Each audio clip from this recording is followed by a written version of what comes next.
a fascinating idea is the argument of the houses of Shamai and Hillel, and to see how it's expressed in everything they did, this thought process and what they stood for. It's explained in Kutei Torah regarding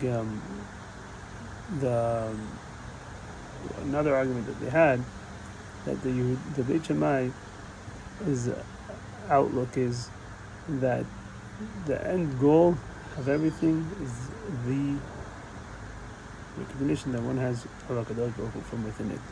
So therefore, one must serve Hakadosh Baruch Hu in a very defined, very disciplined manner, because this is what's ultimately going to awaken and give him the ability for more awareness of Hakadosh Baruch Hu. Shamu Chotav, they were more, they had a more specific. You got to apply yourself, because your application is gonna retrieve the results of you having a stronger and deeper recognition of Hakadosh Baruch Hu. So, if you want to encapsulate this idea, it's to say that the content reigns supreme. The content, our world that we live in has the physical aspect of things, and then the message it bears, and the message it bears will always have the dominance, because that's the end goal of everything in actuality. They're saying the end goal is not that there should be a deeper recognition of Hakadosh Baruch Hu, but rather Hakadosh Baruch Hu would express himself in full. This means that my end goal is not that what this is going to affect me in my recognition of Hakadosh Baruch Hu. Rather, if Hakadosh Baruch Hu is fully expressed, then everything that's negative will fall to the wayside. This means that it could be this more aligned with whatever is expressed holds supreme, and this is typically with the physical world, physical arena, having it expressed reigns supreme rather than the content and recognition, the potential. All these things that are not seen to the naked eye are secondary. We find this throughout 6 different places that they take this point. The first place we'll go to is what was created first, the Shemaim or the Aretz. And obviously, when we say the word Tchila, when we say what was created first, we're not only referring to first in order, we're saying what it holds supreme, what's considered the ideal. And when Beit Shammai tell us that the heaven was created first, that's the ideal, that's the end goal, and Beit Hillel say the opposing is that the Aretz is held at a higher pedestal, because that completes the end goal in a better way. So we have these two things expressing itself, these two opposing ideas expressing itself in one area of the Torah. Now, what I would just like to say is that the idea, when you work, we're going to see it in other arguments, when you work with saying, okay, what has more value, the potential of something happening or of actually being expressed? How about if what's expressed is not fully expressed? How about it's only expressed in partial? Does that mean that it's less than? What do I base my actions on? What actually happens here? When I have that question, so I could have that question, I could tell you, well, no. You know why potential is super important? Why do I need to celebrate why does that need to be my guiding post? Is because really whatever the potential, that's going to be the indicating factor that's going to come out to be an actuality. And therefore, it could almost be that you're sidestepping this whole entire question by saying, no, the potential is important, but you're not saying it because that reigns supreme on its own, as itself. It only reigns supreme is because that's really the indicating what's going to be in actuality. But here we're saying something entirely different. The Hakadosh Baruch Hu does not need to follow any form of order, and the Hakadosh Baruch Hu could make it that the land should be created first, if that's how he so wishes. And nevertheless, Beit Shammai say, no, you're not following the idea. It's not just as a potential point that because this is the potential that's just going to become in the future, because HaKadosh Baruch Hu doesn't need that. So what is it that he's trying to bring about? He's trying to bring about the point that in any scenario, the recognition of HaKadosh Baruch Hu, the source of how it is in the source, that is really the end goal. Now, with Paul, it comes out, expresses itself in different ways, but that's just because we need tools to express things. But that doesn't mean that is the point.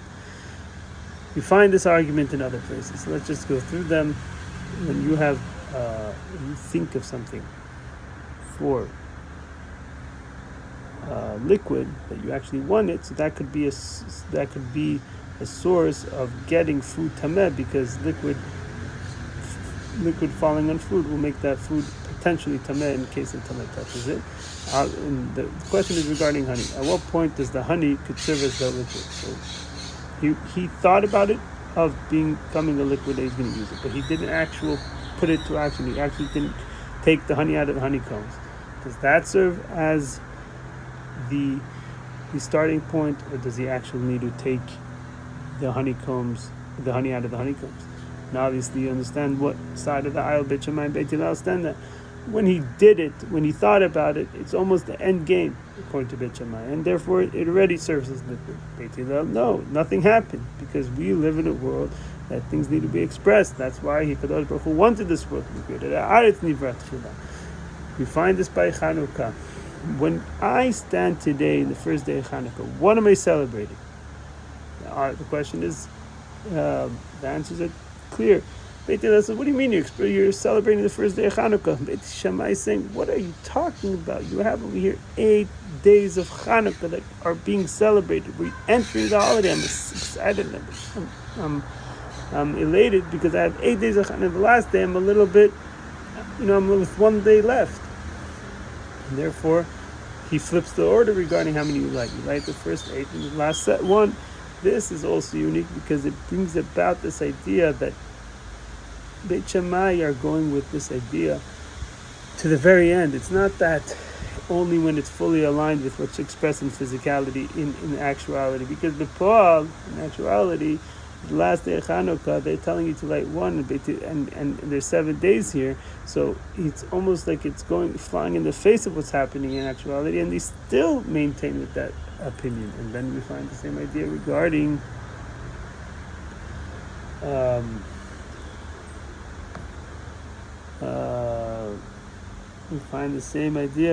when is Rosh Hashanah for the trees. We know it's a delay of 4 months until they actually the water serves the trees. The question is, at what point are they judged on water? So Beit Hillel says, you judge on water. Sukkot, the 15th of Tishrei, 4 months later. Shvat, 14th of Shvat. Beit Shammai say, no, what do you mean?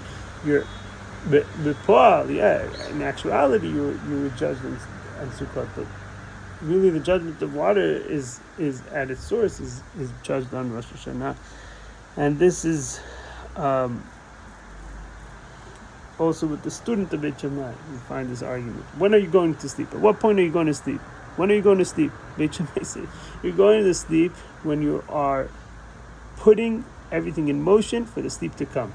Period. Why? Because that's when sleep is actually happening. But you're sleeping, 8 hours, you're sleeping the night.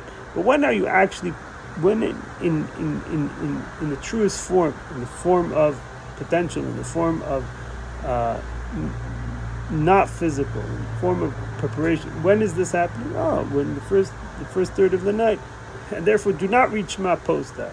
Beit Hillel says, no, when is sleeping happening? I don't care when it took shape, when it took form, when I started getting ready. When are you sleeping? You're sleeping the whole night. Say Shema the whole night. Like the pasuk says, you could say Shema all the time you're sleeping. But Beit Shammai understand that pasuk, that literal meaning of the pasuk, b'shach b'cha, meaning at the time that you're preparing to go to sleep. We find this also. We say Hallel and Korban and Leil Pesach, but the problem is there's a pasuk that says we're leaving Egypt, we're leaving. So Korban Pesach needs to be eaten. The first time it was eaten, and then it was eaten, and then they left.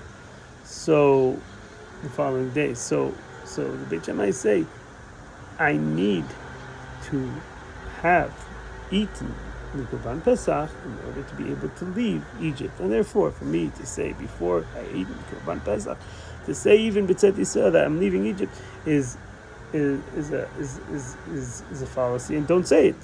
Stop by saying before B'tzat Yisrael. Because I said, anyways, you're not leaving Egypt right now. You're leaving Egypt tomorrow, after Chatzot. Hey, so what does it make a difference?